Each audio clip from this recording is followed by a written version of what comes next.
Dear student, तो आज का हमारा क्लास बहुत ही इम्पोर्टेंट होने वाला है आपके लिए, क्योंकि यदि आप भी क्लास 10th की तैयारी इंग्लिश में कमज़ोर हैं, यदि आपको इंग्लिश में प्रॉब्लम किसी भी प्रकार की आ रही है तो इस क्लासेस से आपका प्रॉब्लम आसानी से सॉल्व हो जाएगा।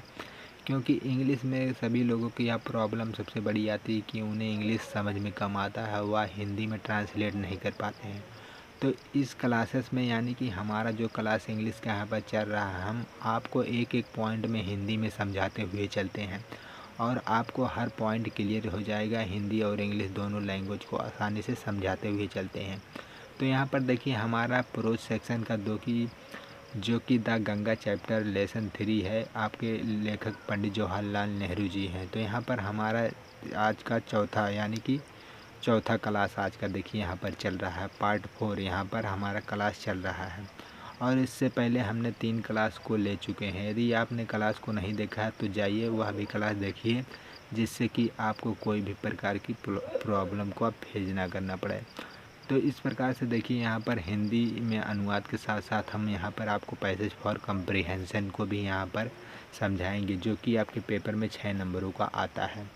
तो यहाँ पर कैसे आप पैसेज फॉर कंप्रीहेंशन का क्वेश्चन लिखेंगे और यहाँ पर हिंदी में अनुवाद कैसे को समझेंगे।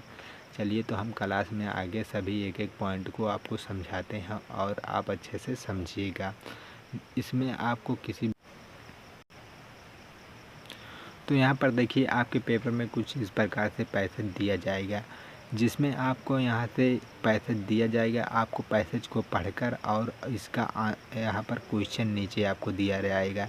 इस क्वेश्चन का आंसर आपको इस पैसेज में से ढूंढ कर देना रहता है। यदि आप पैसेज को आसानी से यानी कि पूरा पढ़ेंगे नहीं, समझेंगे नहीं, तो आप क्वेश्चन को यहाँ पर कर भी नहीं पाएंगे। तो उसी को हम यहाँ पर बताएंगे। आप पहले पैसेज को अच्छे से पढ़ेंगे और समझेंगे इसका अर्थ क्या होता है। इसके बाद हम क्वेश्चन पैसेज फॉर कंप्रीहेंशन करेंगे, जो कि आपका 6 नंबर यहाँ से कंप्लीट आसानी से हो जाएगा। चलिए तो आगे हम हिंदी अनुवाद के साथ अपना यहाँ पर पैसेज को पढ़ते हैं। तो यहाँ पर देखिए हमारे राइटर पंडित जवाहरलाल नेहरू जी इस पैसेज में क्या कहते हैं। तो यहाँ पर देखिए, एंड दो और यद्यपि आई हैव डिस्कार्डेड, मैं त्याग दूँ, डिस्कार्डेड मीन्स त्याग दूँ या छोड़ दूँ, मच मीन्स काफ़ी, और पास्ट ट्रेडिशन मीन्स अतीत या प्राचीन, ट्रेडिशन मीन्स परंपरा, एंड कस्टम मीन्स रीति रिवाज। तो इसमें लेखक क्या कहते हैं, एंड दो और यद्यपि आई हैव डिस्कार्डेड, मैं छोड़ दूँ या त्याग दूँ, मच मीन्स काफ़ी, ऑफ पास्ट ट्रेडिशन अतीत या प्राचीन परंपरा और रीति रिवाज को, एंड एन अनेक्सियस और उत्सुक हूँ, that India should rid herself, rid herself का मतलब छुटकारा पाना, ऑफ ऑल साइकिल्स मीन्स जंजीरों से या बंधनों से। तो यहाँ पर इसका मीनिंग देखिए, यहाँ पर क्या हो जाएगा, that India should rid herself of all cycles, और भारत को चाहिए कि वह सभी प्रकार से जंजीरों से मुक्त हो जाए। दैट का मीनिंग क्या हो जाएगा, that bind and constrain her and divide her people. तो यहाँ पर बाइंड मीन्स बांधना होता है, कॉन्स्ट्रेन मीन्स जकड़ती है, हर मीन्स उसके, एंड डिवाइड मीन्स अलग करती है, हर पीपुल मीन्स उसके लोगों को। तो इसका मीनिंग क्या हो जाएगा, that bind and constrain her and divide her people, जो उसकी और उसके लोगों को बांधती और जकड़ती है, एंड सप्रेस और दबाव डालती, वास्ट मीन्स काफ़ी या बड़ी मात्रा, नंबर्स मीन्स मात्रा में, ऑफ देम और जो उन पर बड़ी मात्रा में दबाव डालती है, एंड प्रिवेंट और रोकती है, द फ्री डेवलपमेंट स्वतंत्र विकास को, ऑफ द बॉडी शरीर, एंड स्पिरिट और आत्मा को, जो उनके शरीर और आत्मा के स्वतंत्र विकास को रोकती है। दो यद्यपि आई सीक ऑल दिस, यद्यपि मैं, यहाँ पर सीख का मीनिंग होता है खोजना होता है या ढूंढना होता है, लेकिन यहाँ पर आप चाहता यानी कि चाहना से लेंगे। यद्यपि आई सीक ऑल दिस, यद्यपि मैं यह सब चाहता हूँ, एट फिर भी, आई डू नॉट विश, मैं इच्छा नहीं कर सकता, to cut myself, cut means अलग करने के लिए, off from the past completely,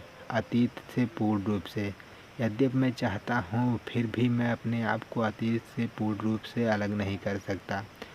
I am proud of that, great inheritance means उत्तराधिकार, मुझे गर्व है, प्राउड मीन्स गर्व, of that great inheritance means उत्तराधिकार, मुझे इस महान उत्तराधिकार पर गर्व है, दैट हैज़ बीन जो मुझे मिली हुई है, एंड इच आवर्स और यह हमारी है, एंड आई एम कॉन्शियस और मुझे एहसास है, दैट आई टू मैं भी, लाइक ऑल ऑफ अस मैं भी उन सभी के समान, a I am a link in the unbroken chain means अटूट बंधन से, लिंक में जुड़ा हुआ, और मुझे भी विश्वास है कि मैं उन सभी के समान एक अटूट बंधन से जुड़ा हुआ हूँ।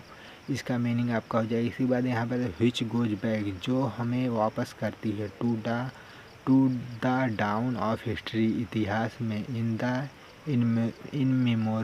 इन मेमोरियल मीन्स विस्मरणीय पास्ट ऑफ इंडिया भारत के अतीत विस्मरणीय इतिहास में जो हमें वापस लाती है, दैट चैन वह जंजीर, आई वुड नॉट ब्रेक मैं नहीं तोड़ूंगा, मैं नहीं तोड़ना चाहता हूँ, फॉर आई ट्रीजर इट क्योंकि आई ट्रीजर मैं इसे वास्तव में चाहता हूँ या वास्तविक चाहता हूँ, and seek inspiration from it और मैं इससे प्रेरणा लेता हूँ। तो यहाँ पर देखिए आपका यहाँ पर इसका अनुवाद यहाँ पर समाप्त हो जाता है पैसेज का। यदि आपको कोई भी प्रकार की प्रॉब्लम आए तो एक बार आप वीडियो को दोबारा पीछे से देख लें, आपको आसानी से समझ में आ जाएगा। चलिए तो हम अब पैसेज फॉर कम्प्रीहेंशन के लिए आपका 6 नंबर यहाँ से क्लियर कैसे होगा, चलिए तो क्वेश्चन को पढ़ते हैं, इसके बाद आंसरों को करते हैं। तो यहाँ पैसेज के नीचे आपका क्वेश्चन इस प्रकार से दिया रहेगा, तो क्वेश्चन को पढ़ना, इसके बाद आपको पैसेज में से ढूंढ कर आंसर को लिखना है। तो यहाँ पर देखिए हम पहला क्वेश्चन पढ़ लेते हैं, क्या लिखा गया है।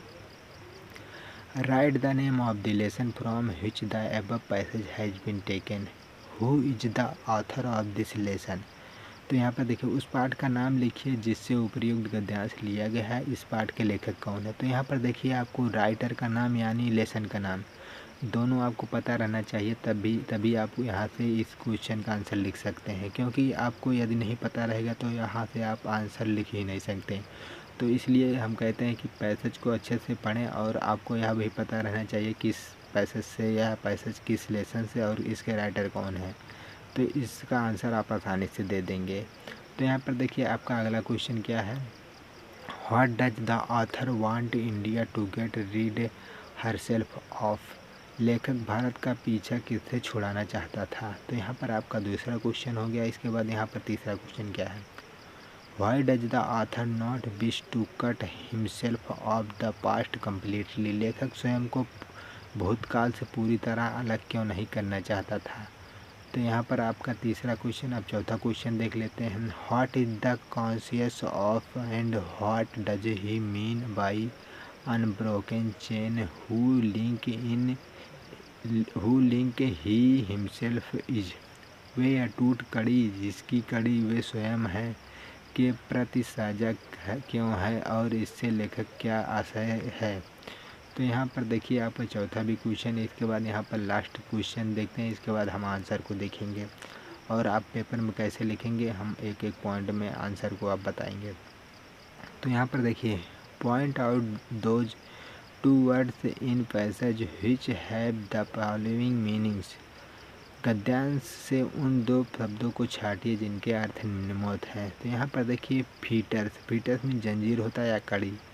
इसके बाद यहाँ पर दूसरा देखिए वर्ड दिया गया एंशियंट बियॉन्ड मेमोरी, विस्मरणीय। तो यहाँ पर आपको इसका सिनोनिम यानी कि समानार्थी शब्द बताना है। तो चलिए हम अब आंसरों को देखते हैं, हमारा क्वेश्चन यहाँ पर समाप्त होता है। तो यहाँ पर हमारा पहला देखिए आंसर क्या दिया गया है। तो यहाँ पर हम आंसर को पहले यहाँ से देख लेते हैं, इसके बाद यहाँ पर चलिए हम आंसर को करते हैं। तो यहाँ पर देखिए आपका पहला आंसर क्या दिया गया है। तो इसी प्रकार से आपको आंसर को लिखना है, एक एक पॉइंट को आप अच्छे से नोट्स बनाकर लिख लें, जिससे आपको पेपर में आने में कोई भी प्रकार की समस्या ना हो और आसानी से नोट से पढ़ सकते हैं।